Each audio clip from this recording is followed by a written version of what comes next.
Joining me now, Florida Congressman and member of the House Armed Services Committee, Michael Waltz. Before being elected, he was Special Forces Commander on the ground in Afghanistan, the first Green Beret elected in Congress, and has been briefed on this story at the White House. Congressman, thanks for being here.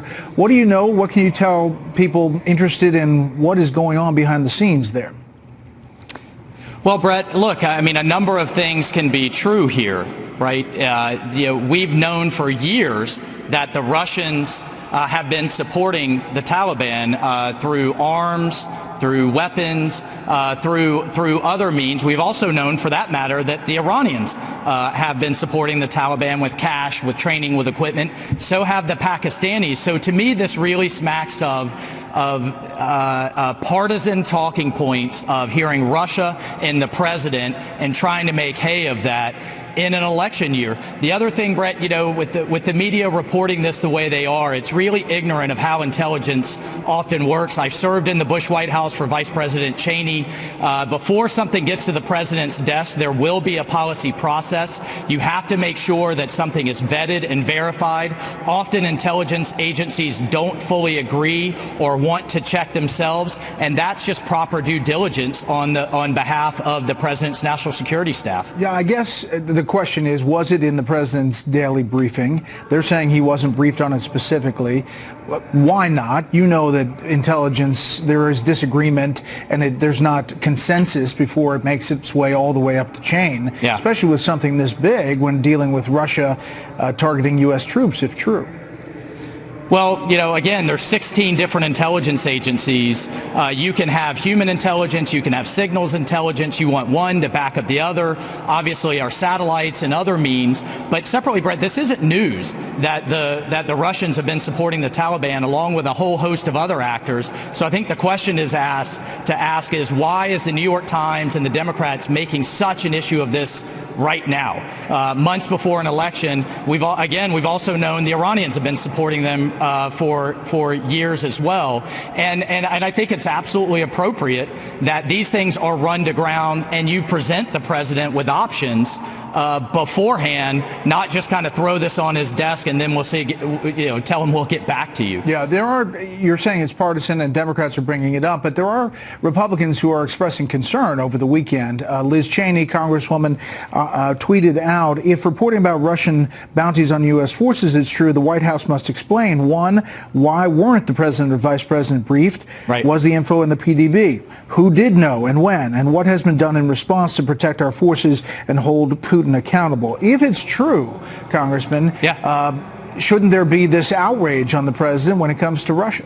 Well, I think number one, if it's true, we absolutely need to run it to ground, and there should be consequences for Moscow. Don't get me wrong, that is absolutely my position and something we need to get to the bottom of. But at the same time, there are a host of actors supporting and getting involved in Afghanistan against our interests, and one just has to ask, why now? Why are they making such an issue of it right on the heels of running into a national election?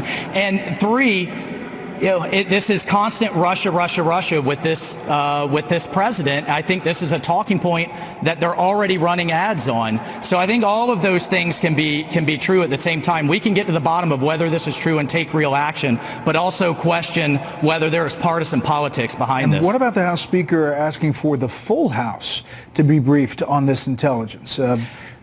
Yeah, that's fine, but I think we need to manage expectations because we know if there's any real classified information, it's going to go right out the door. And this is going to play right to the talking point that the president hasn't been tough on Russia, despite the fact of lethal arms to the Ukraine, withdrawing from the INF Treaty, withdrawing from the Open Skies Treaty, continued sanctions against Russia.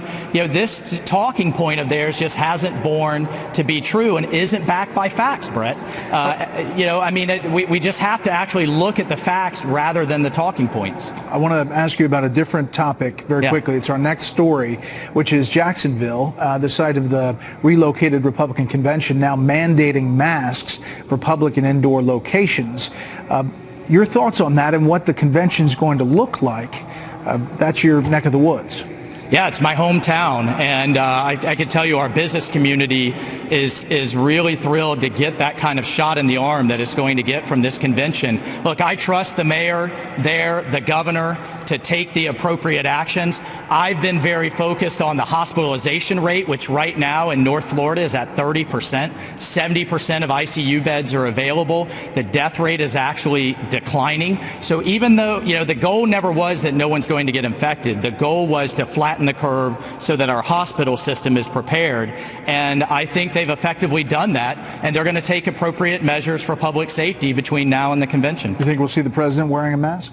I think I've seen the president wear a mask behind closed doors, and when he gets out in an open area, he decides not to. I'm not wearing one right now, too. So, I mean, let's let common sense prevail here, Brett, in terms of the CDC guidelines are wear them when you're crowded together, when you have social distance, don't. And I think the mask has become a political issue in and of its own right.